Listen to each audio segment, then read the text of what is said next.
Hi all, welcome to lecture 31। तो ये lecture में हम हमारा दूसरा इम्पोर्टेंट डेटा स्ट्रक्चर जो बेसिकली लिस्ट है, हम उसको डिटेल में डिस्कस करते हैं। तो लिस्ट यानी ऑर्डर्ड कलेक्शन ऑफ ऑब्जेक्ट्स। तो बेसिकली ये भी एक कलेक्शन है और इसके इंडिविजुअल डेटा एलिमेंट्स ऑब्जेक्ट होंगे और वो ऑर्डर्ड रहेंगे। तो सीक्वेंस ऑफ वो डेटा एलिमेंट्स मैटर। तो बाकी के प्रोग्रामिंग लैंग्वेज में एक एरे एक डेटा स्ट्रक्चर होता है। तो ये बेसिकली लिस्ट उसी के समान है, लेकिन ये मोर डायनामिक एंड फ्लेक्सिबल है।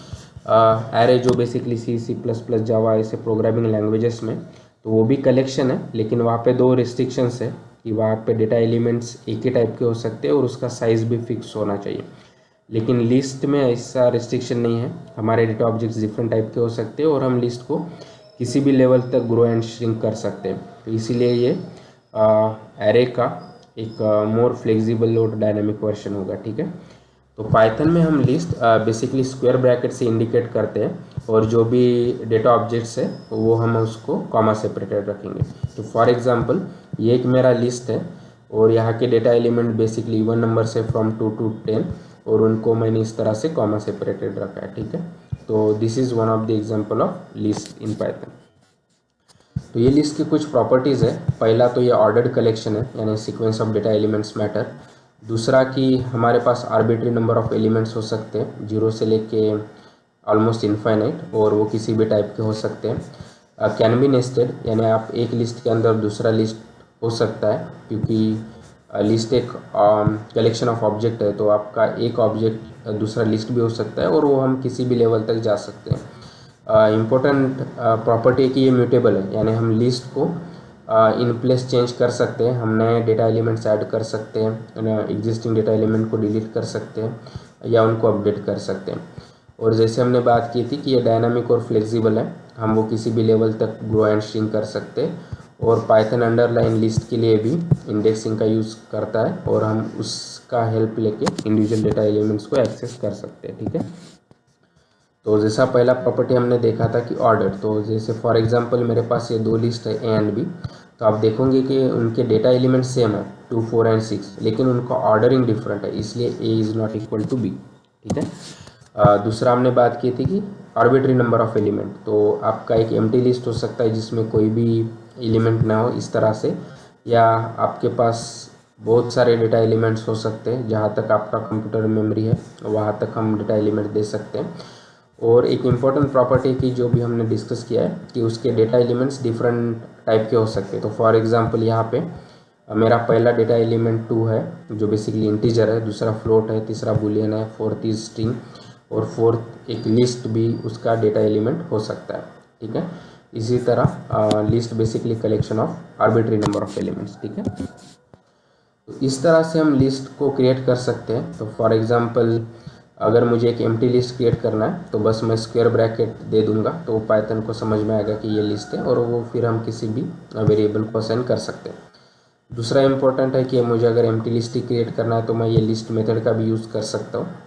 और अगर मेरे पास कुछ फिक्स्ड डेटा एलिमेंट्स है तो शायद सबसे आसान तरीका उसको क्रिएट करने का इस तरह से होगा कि स्क्वायर ब्रैकेट के अंदर मैं वो डेटा एलिमेंट्स को कॉमा सेपरेटेड रख दूंगा और इस तरह से मेरा इनिशियल लिस्ट तैयार हो जाएगा। ठीक है।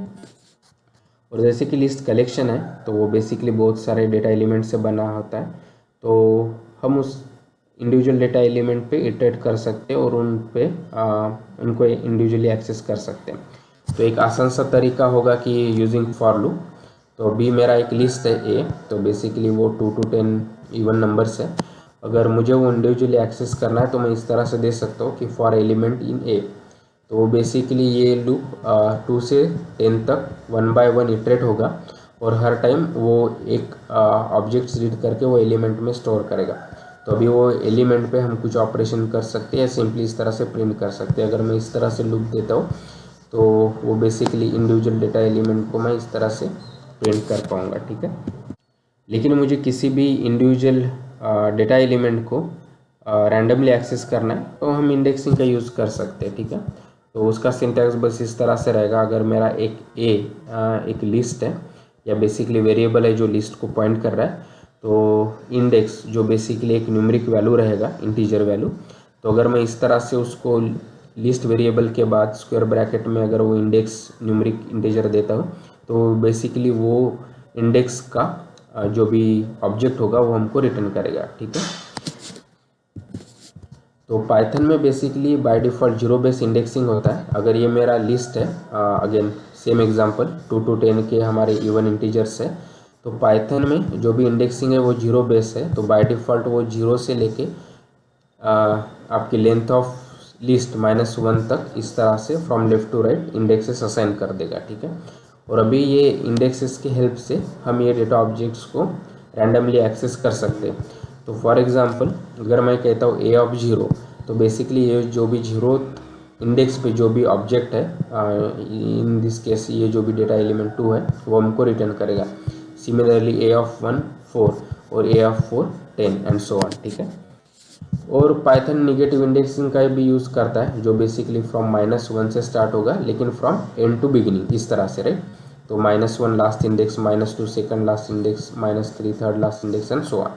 और अभी हम इन निगेटिव इंडेक्सिंग का भी यूज़ कर सकते हैं। अगर मुझे लास्ट एलिमेंट लिस्ट का चाहिए तो मैं इस तरह से दे सकता हूँ कि ए ऑफ -1, तो इसलिए मुझे उसने 10 रिटर्न किया, A of -2 8 and so on, right. तो ये इंडेक्सिंग का कंप्लीट पिक्चर होगा। तो दो टाइप के इंडेक्सेस, तो पहला तो positive index starting from zero from left to right, और दूसरा negative index starting from -1 from right to left. और हम किसी भी इंडेक्सिंग का यूज़ करके हम डेटा एलिमेंट को एक्सेस कर सकते हैं। तो अगर मैं ए ऑफ जीरो या ए ऑफ -5 इस तरह से देता हूँ तो वो बेसिकली दोनों ये 2 को पॉइंट करे और वो हमको रिटर्न करेंगे। उसी तरह अगर मुझे 4 चाहिए तो आइदर मैं 1 से एक्सेस कर सकता हूँ या -4 इंडेक्स से एक्सेस कर सकता हूँ इस तरह से, और दोनों बेसिकली 4 को पॉइंट करके वो हमको रिटर्न करेंगे, ठीक है। इंडेक्स तो बेसिकली इंटीजर्स रहेंगे, तो हम उसके जगह कोई दूसरा डेटा टाइप नहीं यूज़ कर सकते, और जो भी indexes with in the range है हम बस उनको ही एक्सेस कर सकते हैं। तो फॉर एग्जांपल अगर ये मेरा लिस्ट है, अगेन सेम एग्जांपल, और मैं चाह रहा हूँ कि ए ऑफ 5, तो 5 बेसिकली वैलिड इंडेक्स नहीं है in this case, out of range है। अगर मैं उसको एक्सेस करने की कोशिश कर रहा हूँ तो मुझे इंडेक्स एरर मिलेगा। और जैसे कि हमने बात की थी index are basically numeric integers, तो उसकी जगह मैं फ्लोट या कोई और डेटा टाइप इस तरह से एक्सेस करने की कोशिश करता हूँ तो हमको वैल्यू एरर मिलेगा, ठीक है। तो जो भी हमने लिस्ट के बारे में डिस्कस किया है वो यहाँ पे एक बार ट्राई करते हैं। तो हमने तो पहले बात किया था कि लिस्ट को हम इजीली स्क्वायर ब्रैकेट से इस तरह से क्रिएट कर सकते हैं। अगर मैं स्क्वायर ब्रैकेट देता हूँ और वो किसी वेरिएबल को असाइन कर सकता हूँ तो वो हमारा एक एम्प्टी लिस्ट क्रिएट हो गया। अगर मैं ए देता हूँ तो वो एम्प्टी लिस्ट है, और हम टाइप से उसका टाइप चेक कर सकते हैं। अगर मैं टाइप ऑफ ए देता हूँ तो बेसिकली लिस्ट टाइप का क्लास है, ठीक है। दूसरा वे है कि मैं बेसिकली लिस्ट मेथड से भी क्रिएट कर सकता हूँ और उसका भी टाइप बेसिकली लिस्ट ही होगा, ठीक है, इस तरह से। और अगर मुझे आर्बिट्री नंबर ऑफ एलिमेंट्स या फिक्स नंबर ऑफ एलिमेंट्स से लिस्ट क्रिएट करना है तो मैं डायरेक्टली इसके अंदर कॉमा सेपरेटेड वो इस तरह से दे सकता हूँ, और हमको इस तरह से हमारा इनिशियल लिस्ट मिल जाएगा, ठीक है। तो जैसे कि हम जानते हैं कि लिस्ट एक कलेक्शन है, तो हम उसके डेटा ऑब्जेक्ट्स को 1 बाय 1 एक्सेस कर सकते हैं। और सिंपलेस्ट तरीका होगा कि फॉर लूप, अगर मैं इस तरह से देता हूँ कि फॉर एलिमेंट इन ए, तो बेसिकली वो 1 बाय 1 वैल्यूज़ रीड करके वो एलिमेंट में स्टोर करेगा, और मैं सिंपली इसको प्रिंट कर सकता हूँ या कोई भी ऑपरेशन कर सकता हूँ उस पर, ठीक है। तो इस तरह से जो भी हमारा लिस्ट था उसके इंडिविजुअल डेटा ऑब्जेक्ट्स को हम एक्सेस कर सकते हैं। दूसरा कि अगर मुझे कोई भी एलिमेंट को रैंडमली एक्सेस करना है तो हम इंडेक्सिंग का यूज़ कर सकते हैं। अगर मैं कहता हूँ कि ए ऑफ 0 तो मुझे पहला मिलेगा, उसी तरह ए ऑफ 1 तो मुझे बेसिकली सेकंड डेटा एलिमेंट मिलेगा। और हम निगेटिव इंडेक्सिंग का भी यूज़ कर सकते हैं। अगर मैं कहता हूँ कि मुझे लास्ट इंडेक्स चाहिए तो मैं इस तरह से दे सकता हूँ ए ऑफ -1, तो जो भी बेसिकली लास्ट डेटा एलिमेंट है वो हमको मिल जाएगा, एंड सो ऑन, राइट। तो आई होप कि अभी आपको पाइथन लिस्ट के बारे में अच्छे से आइडिया होगा। So please like the video, share the video, subscribe to the channel, and keep learning, keep coding and have fun. Thank you.